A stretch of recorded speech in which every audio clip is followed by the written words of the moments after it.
गुरुपूजिताय गुरुदैवताय गुरुकुलस्थायिने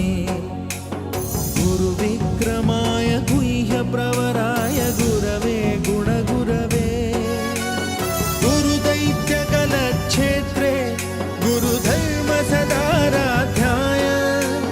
गुरुपुत्रपरित्रात्रे गुरुपाखण्डखण्डकाय गीतसाराय गीततत्त्वाय गीतगोत्राय धीमहि गूढगुल्फाय गन्धमत्ताय गोजयप्रदाय धीमहि